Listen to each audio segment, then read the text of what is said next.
കഴിഞ്ഞ പ്രാവശ്യം പറഞ്ഞു നിർത്തിയില്ലൊരു സർപ്രൈസ്, അതിതായിരുന്നു. ഫ്രണ്ടിലുണ്ടായിരുന്ന പിങ്ക് നമ്മുടെ ചെറി ബ്ലോസം കണ്ടല്ലോ. അപ്പം അത് മാത്രമല്ല, ബാക്ക് യാർഡിലും ഉണ്ടായിരുന്നു 2 വൈറ്റ് ചെറി ബ്ലോസം. അപ്പോൾ അതും ഇങ്ങനെ നിറയെ പൂത്ത് നിൽക്കുമായിരുന്നു. എന്ത് ഭംഗിയാന്ന് നോക്കിയാൽ, നല്ല കാലാവസ്ഥയും കൂടി അല്ലേ. അപ്പോൾ ഇങ്ങനെ വെയിലടിച്ചിട്ട് തിങ്ങി നിറഞ്ഞു നിൽക്കുന്ന വെള്ളപ്പൂക്കൾ, ഇടയ്ക്കിങ്ങനെ ഒരു എന്നാ പറയുന്നത്, പുട്ടിന് പീര എന്ന് പറഞ്ഞ പോലെ ഇലകൾ, അത്രയ്ക്കുള്ളതേ ഉള്ളൂ ഇല. പക്ഷേ നമ്മൾ ഈ വീട് വാങ്ങിക്കാനായിട്ട് വ്യൂവിങ്ങിന് വന്ന സമയത്ത് നമ്മളെ ആകർഷിച്ച കുറേ ഘടകങ്ങളിൽ വളരെ പ്രധാനപ്പെട്ട ഒന്നായിരുന്നു ഈ 2-3 ചെറി ബ്ലോസം. ഈ പൂക്കളൊക്കെ ഉണ്ടല്ലോ, പക്ഷേ ഒരു മാസത്തേക്കുള്ളിൽ ഒട്ടും നിൽക്കത്തില്ല. അത് പിന്നെ കാറ്റും മഴയൊക്കെ വന്നിട്ട് അങ്ങനെ അങ്ങ് പോവും.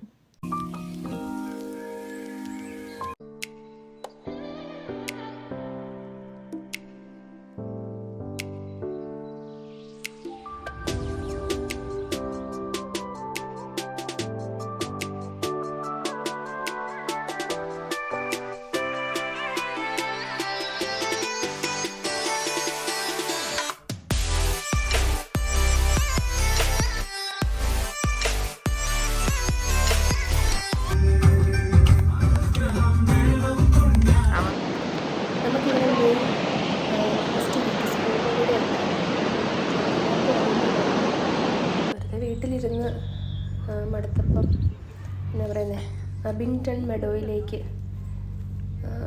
ജസ്റ്റ് ഒരു പോക്കിന് പോകാമെന്ന് വിചാരിച്ചു. അങ്ങനെ ഒരു 3 hours സ്പെൻഡ് ചെയ്യാനായിട്ട് പോയ ഒരു ചെറിയ ടൈം.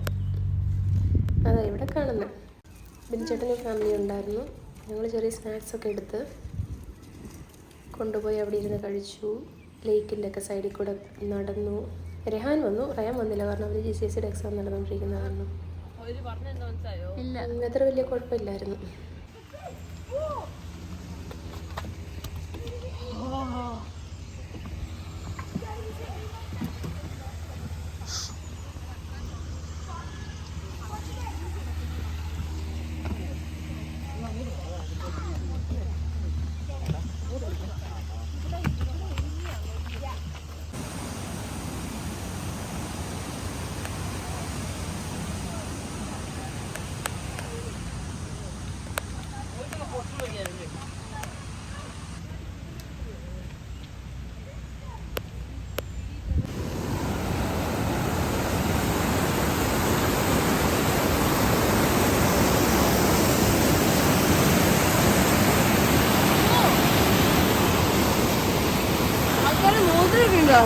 ജൂജുരിക്ക്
വണ്ടികൾ പോവാ